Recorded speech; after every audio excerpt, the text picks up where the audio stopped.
आपको चैलेंज दे रहा हूं ओम प्रकाश की, अगर बात गलत है साहब की विधायक जी की, तो उनको जेल भिजवाइए ना, चैलेंज। अरे मैं कौन होता हूं जेल भिजवाने वाला? जनता तय करेगी भाई, जनता उनको अगली बार वोट नहीं देगी।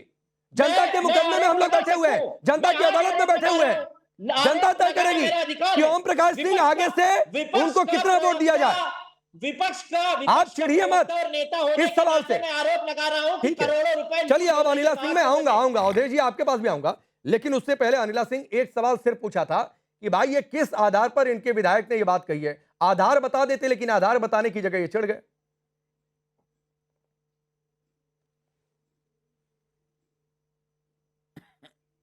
अनिला जी अनम्यूट करिएगा, म्यूट कर रखा है आपने।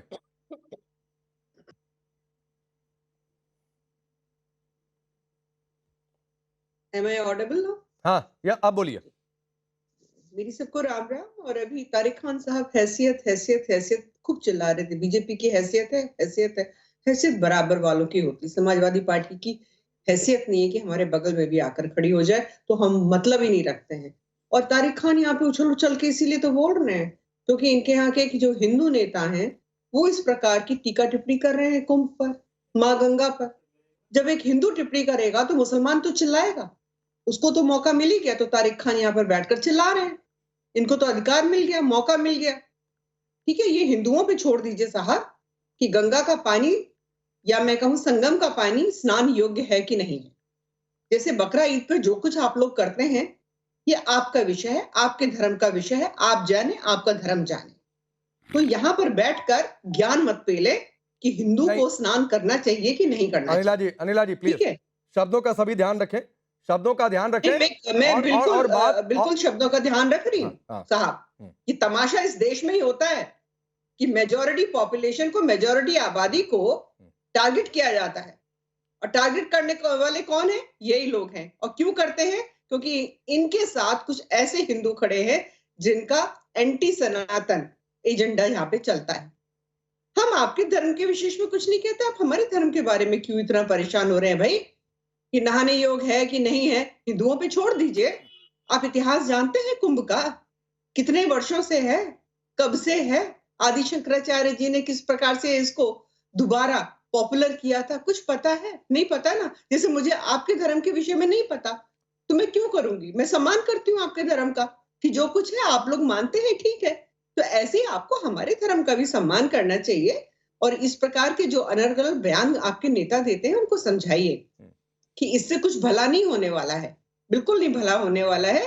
भारत का हिंदू जागृत हो चुका है, अब आप उसको वापस सुप्त अवस्था में नहीं ढकेल सकते हैं। ठीक, बस अच्छा ये रहेगा कि अपमान मत करिए। नहीं, ठीक है ना? कभी कोई मौलाना उठ के आ जाएगा, अरे वो कुंभ की जो जमीन है उसमें जो है तकरीबन 53-54 एकड़ जो जमीन है वो वक्फ की है। कभी कुछ बोलेंगे, कभी कुछ बोलेंगे।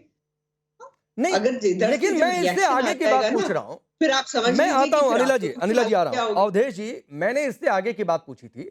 ये ठीक है, धर्म का मसला है, कौन कितना बोले, किसके अपने एलिगेशन, वो उसकी जगह मैं उसको साइड रख रहा हूं। मैंने एक लाइन का सवाल तारिक खान से पूछा था कि भाई आधार बता दीजिए, प्रदूषण नियंत्रण बोर्ड का कोई रिपोर्ट हो आप बता दीजिए, किस आधार पर उनके विधायक ने कहा हो ये भी कर दीजिए। मैंने इतनी देर में थोड़ा बहुत जो गूगल कर लिया उसमें क्या रिपोर्ट आई उसका भी मैंने कोट कर दिया। लेकिन चिढ़ गए, ये चिढ़ क्यों है?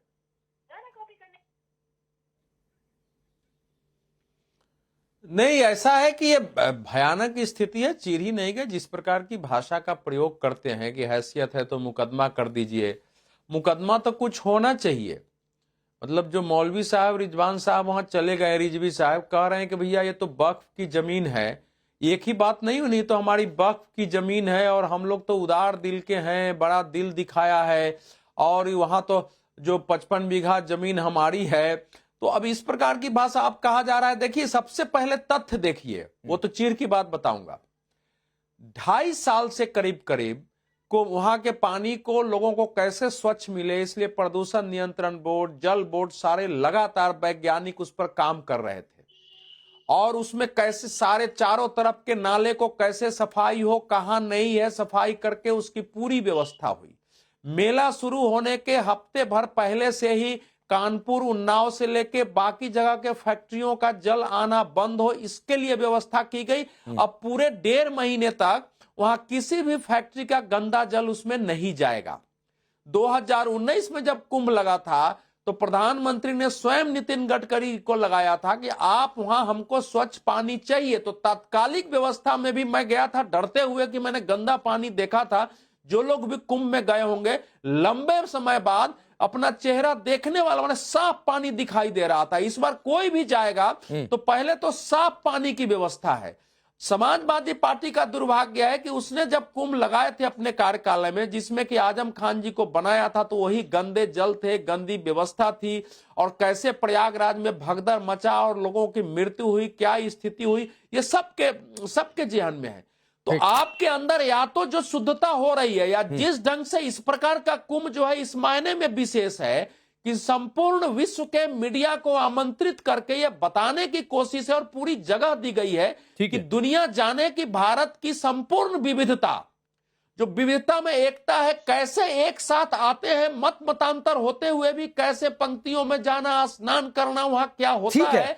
तो नहीं, भारत की व्यापक यहाँ की संस्कृति, इन सब चीजों पर बातचीत होगी, इन सब चीजों पर बातचीत होगी और तारिक खान को दोबारा जोड़िए। उससे समस्या है नहीं, समस्या उसी से है। नहीं राकेश पांडे, समस्या उसी से है।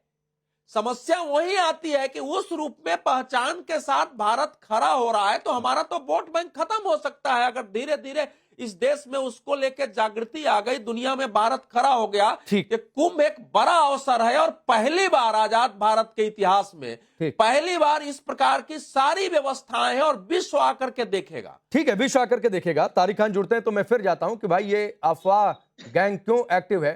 चलिए तारिक भाई जुड़ भी चुके हैं, जरा कुछ बयान भी है वो निकाल कर रखिएगा। लेकिन उससे पहले मेहरदीन आपके पास आ रहा हूं। सवाल यह है कि भाई ये विवाद खड़ा करना है। अब कुंभ नगरी में 55 बीघा जमीन क्या तो ठीक है भाई, वक्फ की हो गई, ना खाता ना भाई, जो कह दे वक्फ बोर्ड भाई सही हो जाता है।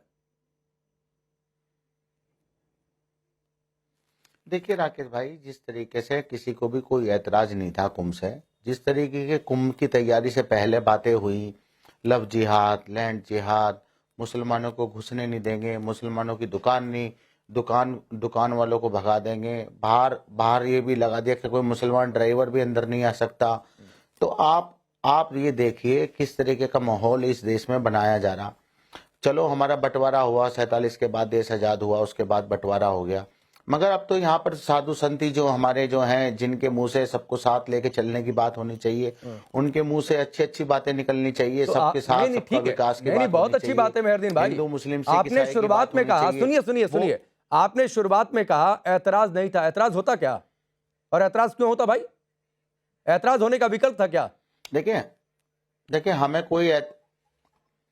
हम कह रहे हैं हमें कुंभ से कोई ऐतराज नहीं है। नहीं होगा ही क्यों ऐतराज? बात है ये बात ही कहां से आ गई कि हमको ऐतराज नहीं था? बातें कुंभ से साधु संत जो बहुत जिम्मेदार लोग होने के बावजूद इस तरीके की बातें करते हैं। अरे ये वक्फ वाले पर बोलिए, वक्फ वाले पर। कुंभ नगरी में गंगा जी के किनारे वक्फ बोर्ड क्या तलाश रहा है मेहरदीन?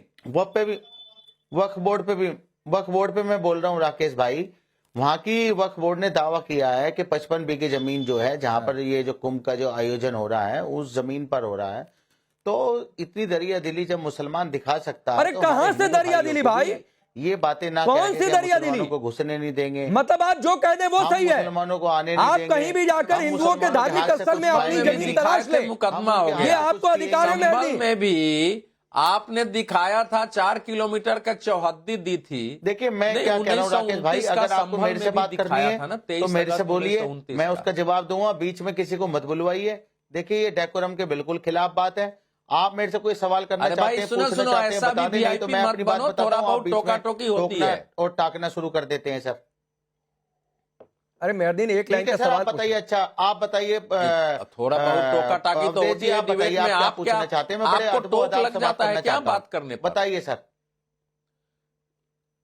अरे सर अच्छा आप पूछ लीजिए सर। मैं लंबा आपको पूरा कभी नहीं करता हूँ, एक आध लाइन पूछ लीजिए मुझसे क्या पूछना चाहते हैं। नहीं मैं ये कह रहा हूँ गुरुजी आज पूछ लीजिए आप। अरे गुरुजी आज पूछ लीजिए।